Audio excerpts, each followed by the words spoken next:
Aujourd'hui, quand je passe au travers d'un match, je suis frustré, mais la vie continue.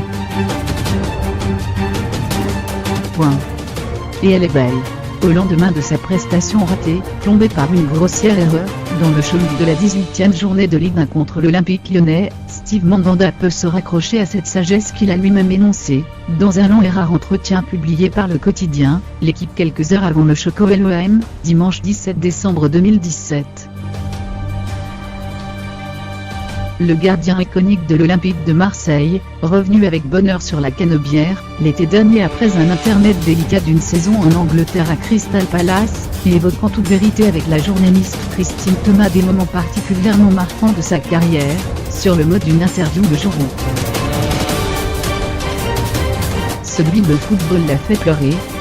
Les fans marseillais s'en souviennent tout, ce 17 mai 2014 où il a été victime d'une terrible collision avec le Bandung Mustafa Tabaré, dont il a pris le genou au niveau des cervicales au cours de l'avant-dernier match de la saison.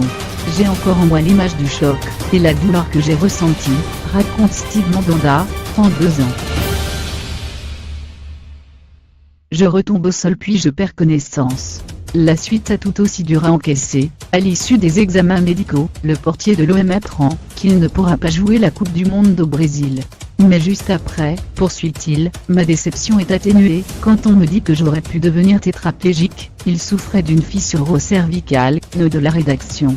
Depuis ce jour-là, je vois vraiment le foot et la vie autrement.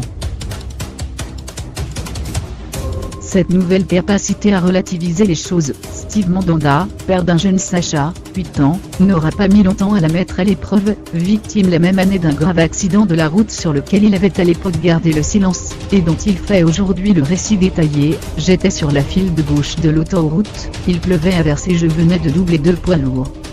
Relate-t-il. Là, je fais un aquaplaning. Je traverse l'autoroute vers la droite. J'évite la rambarde de sécurité, et je retraverse l'autoroute dans l'autre sens, en me prenant plein fer la barrière centrale de sécurité. La chance que j'ai, c'est que non seulement je ne percute personne, mais, en plus, comme la Ferrari est basse, elle passe en dessous de la rambarde.